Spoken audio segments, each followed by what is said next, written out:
역대하 9장 13절, 요한계시록 우리 16절부터 우리 18절 말씀까지 장에 안 적혀 있는데 같이 한번 우리 말씀 읽겠습니다. 시작. 솔로몬의 세입금의 무게가 금 666달란트요.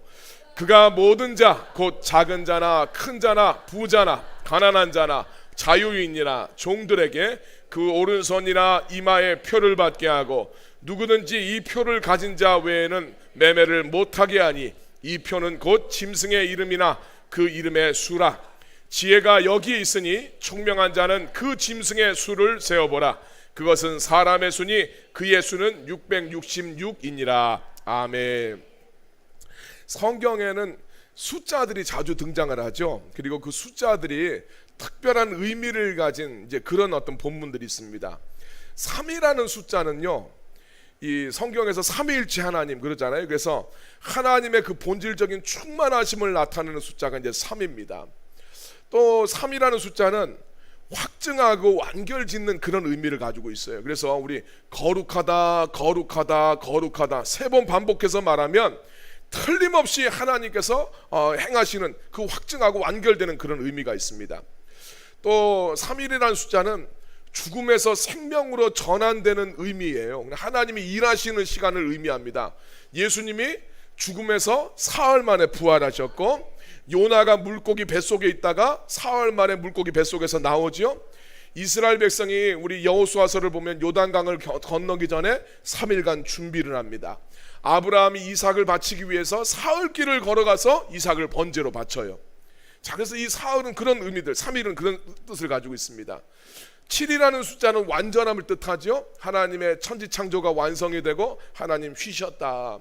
12라는 숫자는 하나님의 백성들을 뜻합니다. 12지파 12제자 이걸 상징합니다. 40이라는 숫자는 연단을 상징해요. 고난을 상징하고 훈련되는 그런 시간들을 40이라고 이야기합니다. 이스라엘 백성들 40년 동안 광야 생활했고, 예수님도 40일간 광야에서 금식 기도하셨고, 또 모든 사람들이 이 40일을 통해서 그런 일들이 일어납니다. 자, 그런데 성경에서 오늘 본문 말씀을 보게 되면 2번 반복해서 등장하는 숫자가 나옵니다. 바로 666이에요. 솔로몬의 1년 세입금이 666달란트였다. 그리고 요한계시록에서는 성도라면 절대로 받아서는 안 되는 짐승의 표가 있는데, 그건 짐승의 이름을 말하는데 그것이 바로 666이다 이렇게 이야기합니다. 이게 우연히 있는 것이 아니라 분명한 메시지로 연결이 됩니다. 오늘 우리 666의 의미를 살펴보면서 하나님 앞에 우리가 어떻게 살아가야 될지를 말씀으로 함께 나눠보도록 하겠습니다. 솔로몬의 666을 우리가 먼저 한번 살펴보겠습니다. 다시 말씀 한번 읽겠습니다. 역대하 9장 13절 말씀. 솔로몬의 세입금의 무게가 금 666달란트요. 솔로몬은 지구상의 어떤 왕들보다 큰 지혜와 재물을 가졌던 그런 왕이 이 솔로몬 왕이었습니다. 그런 점에서 바라본다면 솔로몬의 666은 솔로몬이 받은 축복의 숫자를 이야기합니다. 축복이 얼마나 컸던가 그것을 이야기하는 게 666이에요. 1년 동안의 세입금의 그 금액이 금 무게를 달렸을 때 666달란트인데 오늘로 따지면 23.3톤입니다. 이거 금으로 지금 현재 돈으로 하면 이건 뭐 몇십 조에 해당되는 어마어마한 돈입니다. 매년 들어오는 돈이 666달란트였다. 이것 외에도 솔로몬은 무역상들이 내는 세금, 아라비아와 주변 나라들에서 보내는 조공들을 받았고, 또 솔로몬의 사람들과 후람의 사람들이 함께 해상에서 원거리 무역에 나서서 그들이 벌어들이는 또 막대한 수입이 있었습니다. 뿐만 아니라 솔로몬이 얼마나 그 위대한 나라를 했는지 솔로몬의 그 영광을 바라보고 솔로몬하고 한번 밥 한번 먹으려고, 워렌 버핏하고 밥 한번 먹으려고 200억씩 쓰는 사람들이 있는데, 그런 것처럼 솔로몬 한번 얼굴 보고 그 지혜를 얻으려고 멀리서 찾아오는 그냥 열방의 왕들이 있었어요. 이 사람들이 빈손으로 오지 아니하고 엄청난 재물들을 가지고 솔로몬을 방문했다 이렇게 이야기합니다. 솔로몬은 하나님 앞에 큰 축복을 받아서 엄청난 성공을 거두었죠. 세상의 모든 왕들이 그에게 그 성공의 비결을 들으려고 다 탐방하러 왔대요. 그래서 솔로몬 시대에는 을은 귀금속으로 취지도 않았다는 겁니다. 백향목은 너무나 많아서 뽕나무처럼 흔했다, 그렇게 이야기하고 있습니다. 한마디로 말해서 솔로몬의 666은 하나님이 솔로몬에게 주신 축복을 상징한다, 이렇게 우리가 볼 수가 있습니다. 자, 그런데 우리가 솔로몬의 삶을 볼 때 참 안타까운 부분이 있어요. 하나님은 분명히 솔로몬의 인생을 축복해서 666달란트 이것을 거두고 만드셨는데, 하나님이 주신 축복으로 인해서 솔로몬이 하나님 앞에 더 믿음으로 나아가야 되는데, 솔로몬은 하나님 주신 축복으로 인해서 타락하게 되고 하나님으로부터 멀어지게 됩니다. 받은 축복이 하나님 앞에 나아가는 발판이 돼야 되지 않겠습니까? 그런데 하나님 앞에 받았던 그 축복이 하나님으로부터 멀어지는 발판이 됐다는 거예요. 이게 너무너무 안타깝고 오늘 우리들의 삶에서도 이걸 정말 조심해야 됩니다. 실제로 제가 경험했던 경우에요. 직장 없는 사람이 하나님 앞에 열심히 기도해서 하나님 직장을 주십시오, 이렇게 기도를 했어요. 그래서 하나님께서 정말 그 기도에 응답해서 직장을 주셨습니다. 근데 직장이 생기고 나니까 거기에만 마음을 다 쏟아버리는 거예요. 하나님 앞에 소홀히 하지 않아요. 그러면 하나님이 주신 그 축복의 직장이 그의 삶 가운데 영적으로 봤었을 때는 그의 삶에 도움이 안 되잖아요. 어떤 부부가, 여러분 이건 뭐 뉴스에서 보셨을 거예요. 가난하지만 서로 굉장히 의지하고 행복하게 사는 부부 있었어요. 근데 로또가 당첨되고 나서 그것 때문에 서로 싸우고 갈라지게 됐다는 그런 뉴스 본 적 있지 않습니까? 뭐 그때 뭐 그걸 갖다가 부인한테 줬다나 말았다나 뭐 하여튼 그런데 그거 가지고 자기가 줬다 안 줬다 이거 가지고 싸워가지고 갈라서게 된 거예요. 이런 사람들한테는 하나님이 주신 축복이 복이 된 것이 아니라 인생의 저주가 돼버린 겁니다.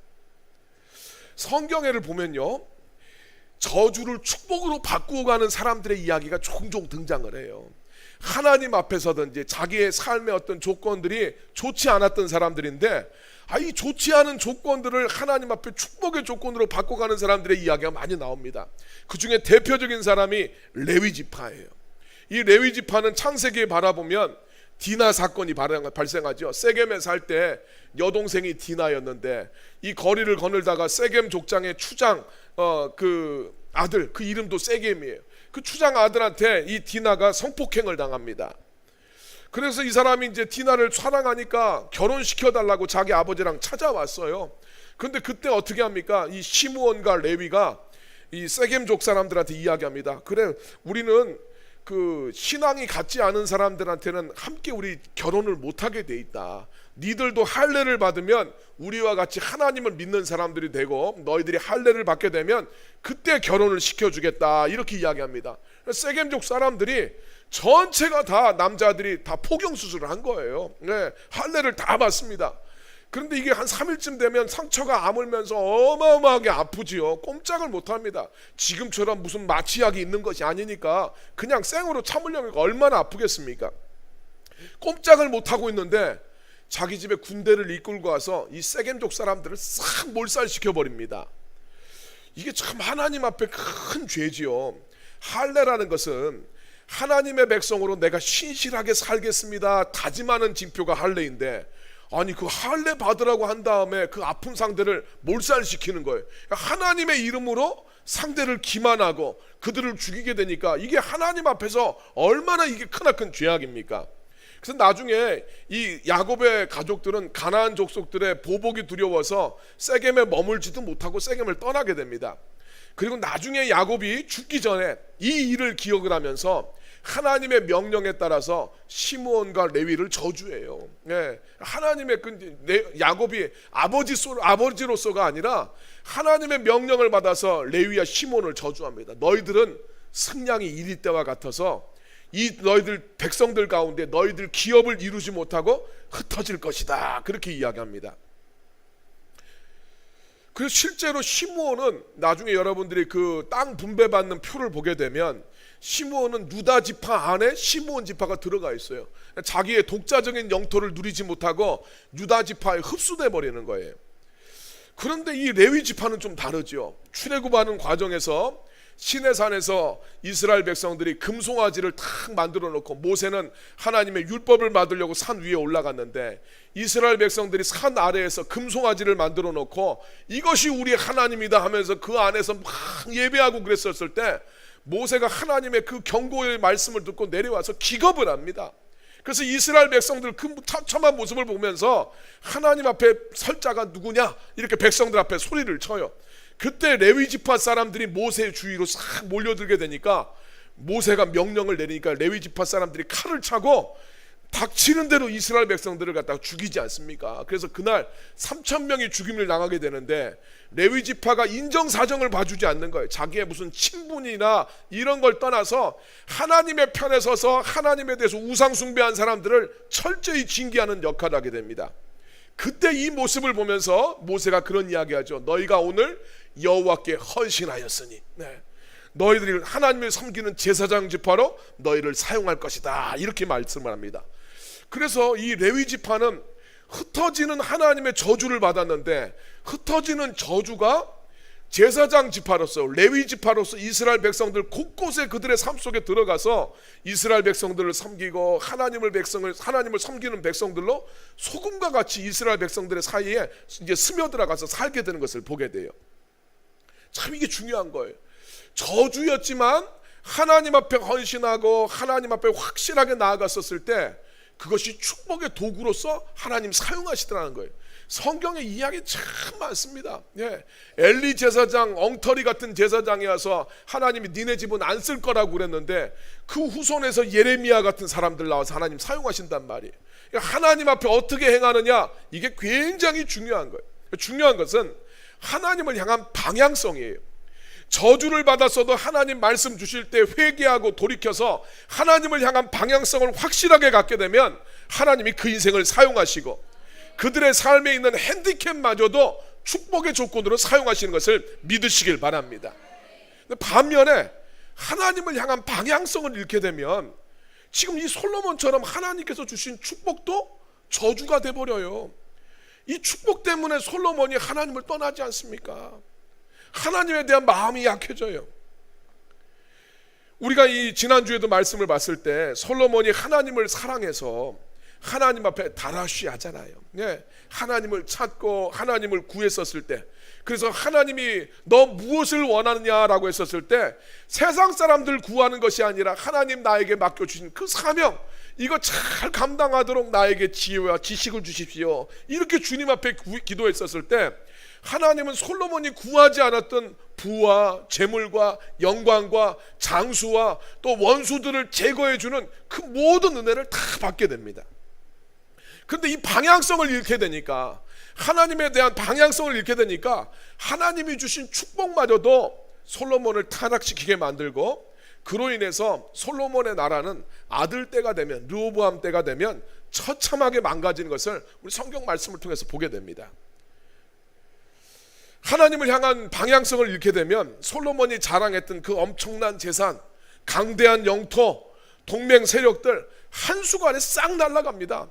이집트에 새로운 왕조가 들어서요. 이 솔로몬이 부인으로 삼았던 여인은 20왕조, 제20왕조의 그 공주였어요. 그런데 그 왕이 자식을 낳지 못하는 거예요. 그러니까 아들을 낳지 못하니까 그 밑에 있었던 귀족 중에 시삭이라고 하는 사람이 이 정권을 창탈해 버립니다. 그래서 애굽에 21대 왕조가 들어서요. 그래서 그 왕조가 어떻게 합니까? 솔로몬의 대적 여로보암을 막 품어주고 또 솔로몬의 아들 르호보암 때 나라가 이제 두 쪽으로 탁 나뉘게 되니까 이스라엘을 쳐들어와서 솔로몬이 쌓아놨던 금방패들 이거 싹 훑어가잖아요. 솔로몬이 하나님 앞에 666달란트 해마다 들어오는데 이거 어디다 쌓아둘 곳이 없습니다. 그러니까 요즘에 뭐 돈 있는 사람들이 금 사서 금괴로 저장하듯이 금 방패를 만들어 가지고 이것을 갖다가 저장하고 장식하는 용도로 썼는데 그렇게 어마어마하게 금이 많았는데 아들 때에 싹 뺏겨버립니다. 사방에서 대적이 일어나고 동맹 맺으면 안전할 것이라고 생각했는데 사방의 대적들이 다 일어나는 거예요. 방향성을 잃게 되면 인간적으로 자랑했던 것, 그 우리 세 가지 아닙니까?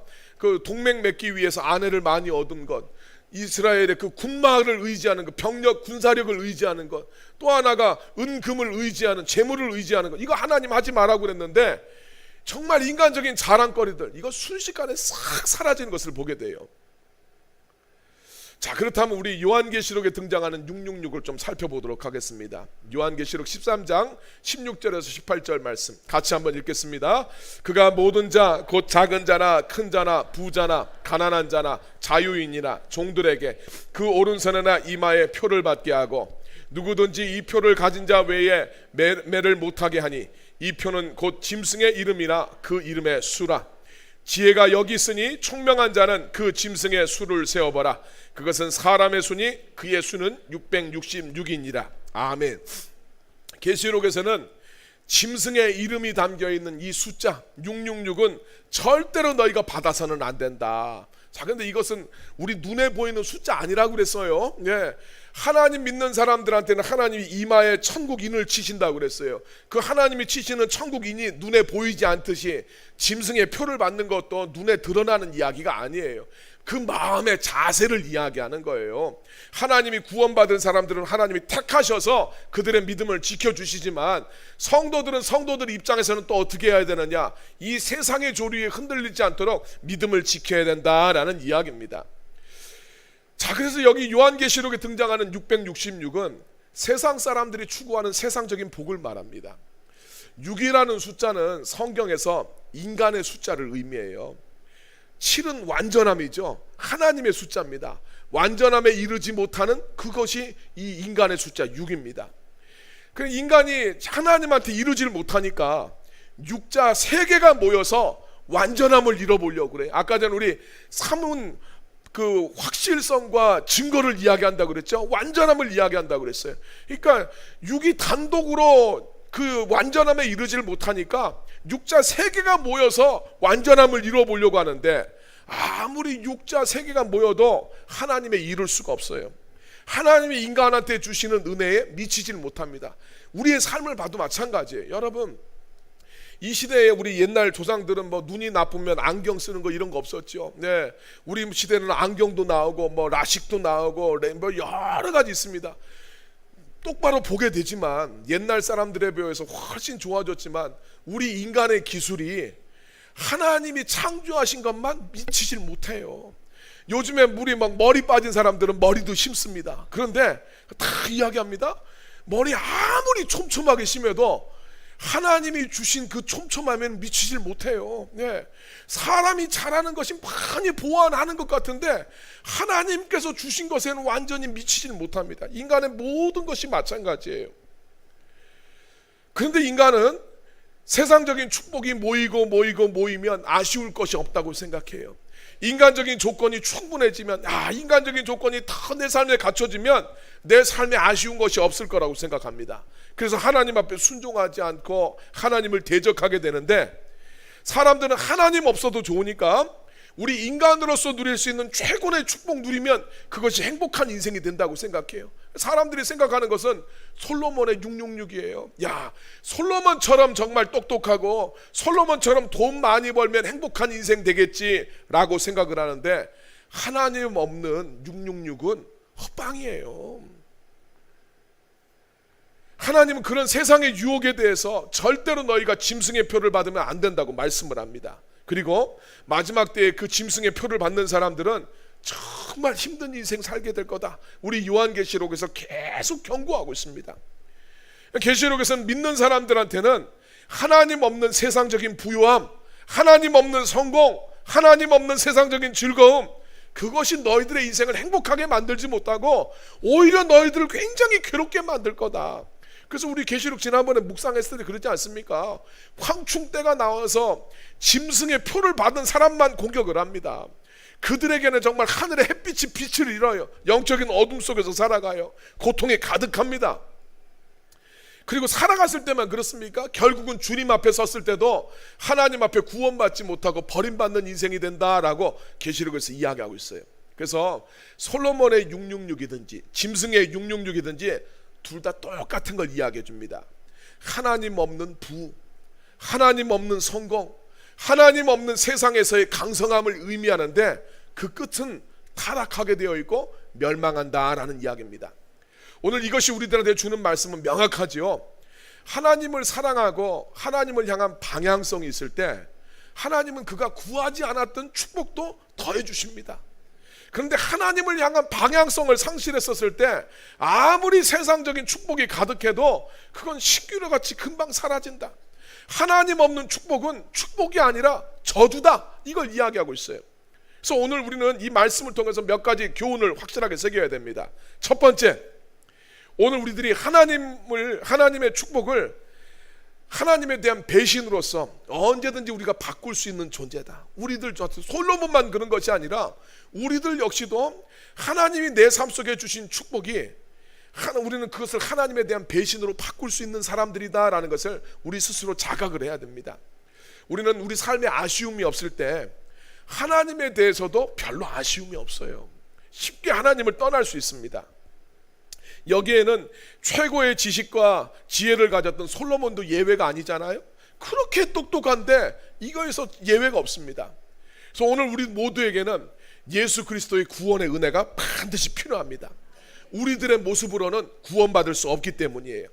우리는 우리 죄성 때문에 하나님이 주신 축복마저도 저주로 만들어버리는 사람들이 인간입니다. 하나님이 축복해주면 더 하나님 앞에 나아가야 되는데 우리의 죄성은 하나님의 마음속에 두지 않아요. 하나님을 알긴 알되 하나님을 영화롭게 하지 않습니다. 그러니까 오늘 우리들은 내 삶에 아쉬움이 없으면 놀러 가는 거예요. 그냥 하나님으로 떠납니다. 우리는 돈 있고 건강하고 또 시간이 있으면 하나님 앞에 예배하지 않아요. 놀러 가요. 놀러 가. 근데 하나님은 우리가 예수님을 죽였는데 그 우리의 죄악을 통해서 우리를 구원해 주시는 분이에요. 우리의 죄악을 구원의 은혜로 바꿔주시는 분이에요. 우리는 그 은혜를 붙들어야 될 줄로 믿습니다. 그래서 그 은혜를 힘입으려고 우리는 자꾸 회개하고 돌이킬 필요가 있어요. 우리가 방향성을 잃지 않아야 됩니다. 우리가 방향성을 잃지 않으려면 하나님의 말씀을 붙들어야 돼요. 종종 제가 그 예화를 많이 들었는데 인천공항에서 LA 가는 비행기가 있습니다. 이 비행기가 정확한 항로에 딱 머물 확률은 5% 미만이라고 그럽니다. 그런데도 목적지를 찾아가요. 정확한 항로에 머물러 있지 못하다는 거예요. 계속 바람이 불든지 어떤 영향 때문에 항로에서 벗어나 있습니다. 그럼에도 불구하고 목적지를 찾아 나가는 이유는 GPS를 통해서 하늘의 위성과 교류하기 때문에 결국은 목적지에 도달해요. 우리도 마찬가지입니다. 하나님의 그 진리 가운데 우리가 서 있을 확률은 5%도 안 되는 것 같아요. 예. 우리가 믿음 가운데서 확실하게 주님 편에 머물고 있다. 5% 안 되는 것 같아요. 은혜 받았을 때는 잠깐 정신이 돌아오는 것 같다가 돌아서고 나면 우리는 정신줄을 놓아버려요. 예. 내 기뻐하는 대로 내 마음이 원하는 대로 살아갑니다. 근데 오늘 우리들한테도 한 가지 가능성이 있어요. 하나님하고 교류할 때, 하나님의 말씀을 듣고 우리가 기도하면서 우리의 방향을 조정할 때 그때 우리는 목적지를 향해 나아갈 수 있음을 믿으시길 바랍니다. 그래서 오늘 우리들한테 필요한 것은 두 번째로 하나님의 말씀이에요. 말씀에 묵상이 없고 말씀이 들리지 않으면 믿음이 자랄 수가 없습니다. 항상 흔들려요. 하나님은 이스라엘의 왕들한테 너희들 군사력 의지하지 말고 아내를 많이 두지 말고 재물을 쌓아두지 말고 오직 하나님의 율법책을 가까이 해라 이렇게 말씀하셨어요. 세상적으로 보면 굉장히 중요한 게 국가의 군사력이고 아내를 많이 둔다는 것은 이방하고 결혼 동맹을 맺는 거예요. 외교력입니다. 그리고 재물을 쌓는다는 것은 경제력이죠. 어떻게 보면 세상 나라에서 세상적인 관점에서 보면 너무너무나 필수적인 것이고 당연한 것들인데 하나님이 왜 그걸 가까이 하지 말라고 이야기하느냐. 그 당연해 보이는 것, 세상적으로 보면 너무나 당연해 보이는 것이 너희들의 삶을 지키는 것이 아니라 하나님이 너희들의 삶을 지켜주신다 이렇게 말씀을 합니다. 여러분들이 그 믿음이 있으시다면 하나님의 말씀을 붙드시길 바랍니다. 그리고 우리가 붙든다고 해서 정말 하나님 원하시는 방향대로 살아갈 수가 없는 것이 우리 인간이에요. 옛날 영화지요? 저한테는 이게 참 별로 오래된 영화가 아닌데 옛날 영화입니다. 횟수로 보면 클리프 행어라는 영화 기억하시나요? 실베스타 스텔론이 나와서 이 산악 구조대로 막 활동하는 영화였어요. 예. 거기에 보면 절벽에서 떨어지는 여자친구, 막 손을 붙잡고 있잖아요. 자기 여자친구니까 절벽에서 지금 막 떨어지려고 하는데 절대 안 놓으려고 안간힘을 쏩니다. 그런데 결국은 놓쳐버려요. 저는 그게 우리 인간의 모습인 것 같아요. 내가 주님 손을 안 놓치려고 아무리 꽉 잡으려고 그래도 우리는 주님의 손을 놓칠 수밖에 없어요. 끊임없이 실족하고 끊임없이 이탈하고 도무지 믿을 수 없는 게 우리들입니다. 그런 우리를 돕기 위해서 성령님을 보내주셨어요. 그 성령님을 의지하셔야 됩니다. 세 번째로, 우리가 방향을 잃지 않고 회복하기 위해서는 우리 곁에 서서 우리를 도우시는 성령님을 의지해야 될 줄로 믿습니다. 성경을 보면 사도행전에 성령 충만하면 겁이 많던 제자들도 용기 100배한 사도들이 됩니다. 성령 충만하면 하나님의 능력이 임해서 예수의 능력이 그들을 통해서 나타나는 것을 보게 돼요. 성령이 충만하면 전에는 내 인간의 욕구 따라 살던 사람들이 주님께서 자기들한테 맡겨주신 그 사명 따라서 살아가게 되고, 그 사명 감당하면서 고난이 찾아와도 고난 속에서도 감사하고 기뻐하는 인생을 살게 됩니다. 성령이 충만하게 되면 죽음이 기다린다고 해도 예수님의 이름으로 나아가는 것을 보게 돼요. 그래서 여러분, 이 성령 충만함이 오늘 우리가 우리를 도우시는 하나님의 능력을 힘입을 수 있는 비결인 것을 믿으시길 바랍니다. 그래서 여러분, 오늘 우리 말씀처럼 언제나 우리는 이탈할 수 있다. 우리의 방향성이 흔들릴 수 있다. 예수님의 은혜를 여러분 구하시고 하나님의 말씀을 통해서 방향 조정을 하세요.